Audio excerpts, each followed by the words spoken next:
तो स्टूडेंट चलते हैं एक्सरसाइज 4.3 पर। एक्सरसाइज 4.3 में क्वाड्रेटिक इक्वेशन का सॉल्यूशन क्वाड्रेटिक फार्मूला की हेल्प से करते हैं। तो उस एक्सरसाइज में जाने से पहले हम लोग क्वाड्रेटिक फार्मूला का थोड़ा समझ लेते हैं। ये क्वाड्रेटिक फार्मूला श्रीधर आचार्य ने दी थी। स्टूडेंट इस मैथमेटिशियन का नाम याद करोगे, श्रीधर आचार्य। इसका नाम पक्का याद करोगे क्योंकि ये शॉर्ट क्वेश्चन में ब्लैंक्स में कई बार आया हुआ है। अभी ये जो क्वाड्रेटिक इक्वेशन है वो स्टूडेंट इस फॉर्म में होता है, ax² bx + c = 0। अभी यहाँ पर a b c are coefficient की हेल्प लेके इन्होंने ये फार्मूला बनाई है। तो जब हम लोग फार्मूला की हेल्प से क्वाड्रेटिक इक्वेशन को सॉल्व करते हैं तो सबसे पहले हम लोग b² - 4ac को फाइंड करते हैं, जिसको हमने डिस्क्रिमिनेंट नाम दिया है और जिसको हम लोग कैपिटल D से शो करते हैं। ये जो वैल्यू आती है D की, डिस्क्रिमिनेंट की, वो नेचर ऑफ रूट्स भी बता दिए कि जो आप रूट फाइंड कर रहे हो उसका नेचर क्या होगा। तो पहले इस फार्मूला को लिख लेते हैं, D = b² - 4ac। इसमें यहाँ से D की कोई ना कोई वैल्यू आएगी और D की 3 वैल्यू पॉसिबल होगी। या तो D होगा 0, या तो D होगा कोई भी पॉजिटिव वैल्यू मतलब ग्रेटर देन 0, या D होगा नेगेटिव वैल्यू लेस देन 0। इसके अलावा D की कोई वैल्यू नहीं आएगी। या तो 0 आएगा, या तो प्लस का कोई नंबर आएगा, या तो माइनस का कोई नंबर आएगा। अगर D की वैल्यू 0 आ रही है तो क्वाड्रेटिक इक्वेशन है 2 equal real root.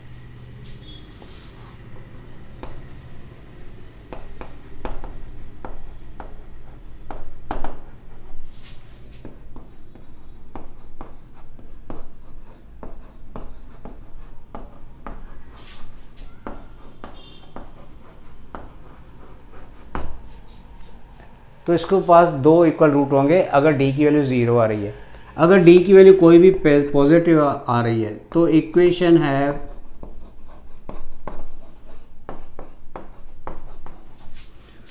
2 distinct real root. देखो स्टूडेंट, इसमें आएगा इक्वल, इसमें आएगा डिस्टिंक्ट। अगर D की वैल्यू 0 से कम आ रही है तो equation have no real root.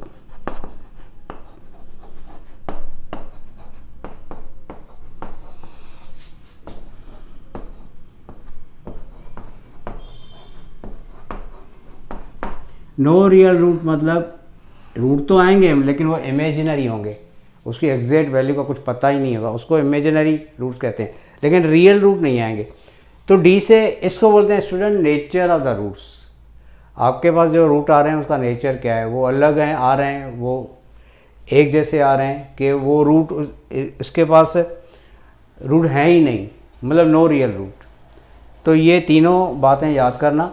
अगर D की वैल्यू 0 आ रही है और D की वैल्यू ग्रेटर देन 0 आ रही है तो दिस इक्वेशन है 2 रूट्स, 2 रियल रूट। अब रियल रूट को हम लोगों ने जैसे वहाँ 0 को अल्फ़ा बीटा किया था, यहाँ भी अल्फ़ा बीटा लिखते हैं। तो ये रूट की फॉर्मूला है अल्फ़ा = -b + √d/2a, और दूसरा रूट आएगा बीटा -b - √d/2a। तो स्टूडेंट ये D है।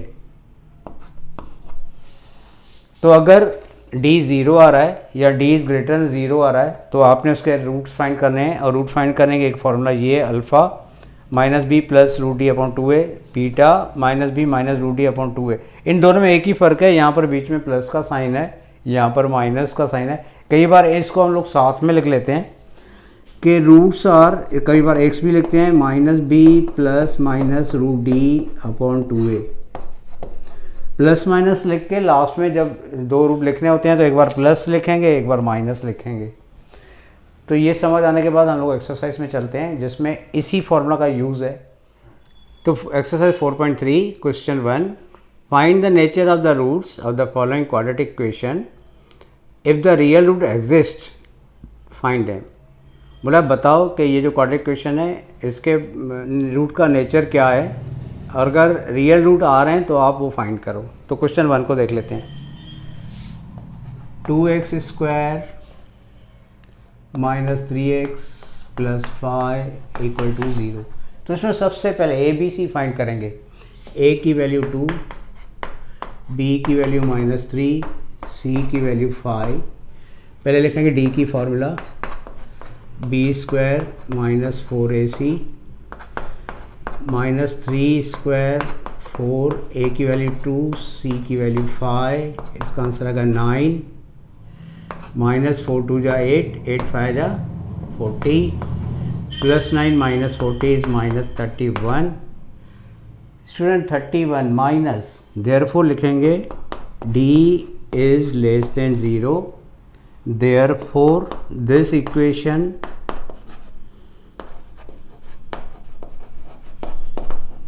have no real root।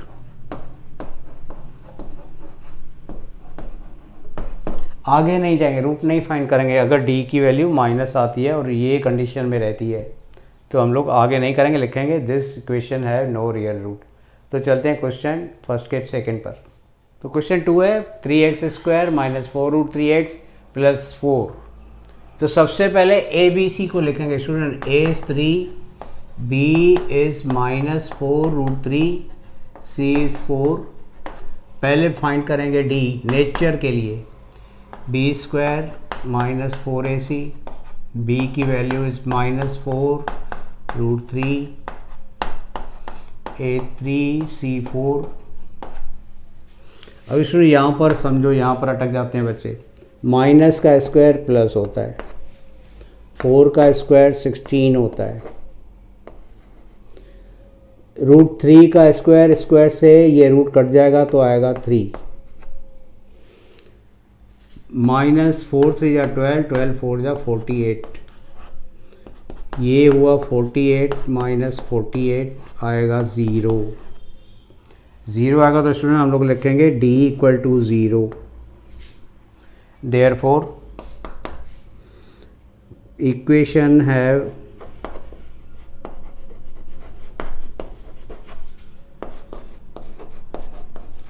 To equal real root. तो बोला अगर रूट रियल निकल रहे हैं, आपके फॉर्मूला में आते हैं डी के हिसाब से, तो आप उसको फाइंड करो। तो चलो फाइंड करते हैं स्टूडेंट। पहला रूट अल्फ़ा जिसकी formula minus b plus root d upon 2a, b की वैल्यू स्टूडेंट माइनस 4 रूट 3 और डी की हमने फाइंड की 0, 2 और a की वैल्यू 3। अभी minus minus plus 2 3, 2 1 time 2 2 time, 2 root 3 upon 3। अब स्टूडेंट जब 3 दो बार आए ऊपर नीचे, एक रूट में और एक रूट में नहीं हो, तो यहाँ पर एक स्टेप और भी लेते हैं। 3 को रूट 3 दो बार लिखते हैं, क्योंकि 3 मतलब रूट 3 दो बार है। तो आएगा 2 रूट 3 इंटू रूट 3, तो एक रूट 3 कट जाएगा, तो इसका आंसर आएगा 2 अपॉन रूट 3। तो इसमें यहाँ पर गलती भी देखो, कई बार बच्चे b की वैल्यू माइनस है उसको भूल जाते हैं, तो माइनस के साथ ये इसकी वैल्यू रखनी है, फिर माइनस करके आंसर को कैरी करते हैं, तो आखिरी तक माइनस लगाते रहते हैं। तो यहाँ पर केयर करोगे जब b की वैल्यू पुट करते हो, तो b के पास माइनस है और एक फॉर्मूला की माइनस, 2 माइनस होंगी, दोनों माइनस मिलके फिर प्लस होगी, और इस तरह कैरी करेंगे। इस तरह स्टूडेंट बीटा में जाएंगे, minus b minus d upon 2a। अब स्टूडेंट एक बात हमने देखी, अगर d 0 आ रहा है तो दोनों रूट की वैल्यू इक्वल होगी, तो इसकी वैल्यू भी, जो बीटा की वैल्यू आएगी वो भी यही आएगी, 2 रूट 3। तो रूट्स आर 2 रूट 3 कॉमा 2 रूट 3। ठीक है, अभी हम करते हैं क्वेश्चन थर्ड। तो स्टूडेंट क्वेश्चन फर्स्ट का थर्ड देख लेते हैं। सबसे पहले ए बी सी निकालेंगे। a is 2, b is -6, c is 3। फिर d की फॉर्मूला यूज़ करेंगे, b square minus 4ac, b is -6, a is 2, c is 3, तो आएगा 36 माइनस 4 2 जा 8, 8 3 जा 24, तो 12. So here d is greater than 0. Therefore equation have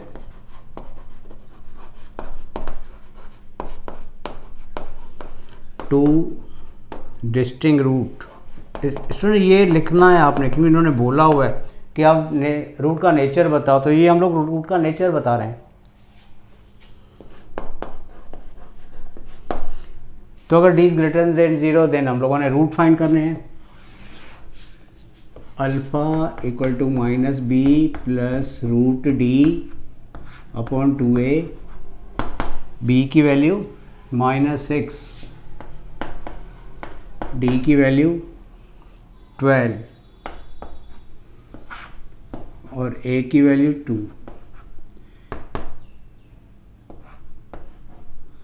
minus minus हो जाएगा प्लस. अब इसमें रूट 12 को ब्रेक करके लिखते हैं.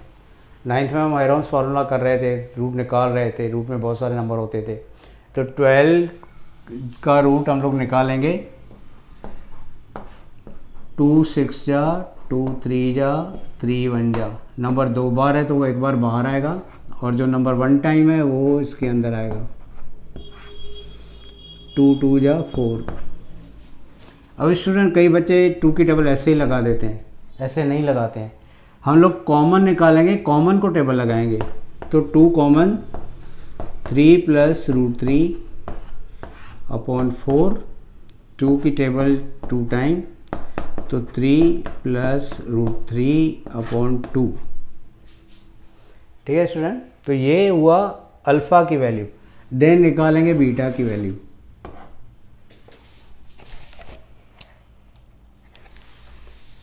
Beta equal to minus b minus root d upon 2a. तो स्टूडेंट देखो एक ही साइन का फ़र्क है दोनों में, यहाँ प्लस है और माइनस है, तो आंसर में भी ऐसे होगा. ये प्लस है तो यहाँ पर आएगा माइनस. 3 minus root 3 upon 2. तो ये दोनों हुए रूट इस इक्वेशन के. ठीक है स्टूडेंट. उम्मीद है क्वेश्चन 1 आपको अच्छे से समझ में आएगा और ये इम्पोर्टेंट भी है. आप इसको अच्छे से देख लेना. Thank you.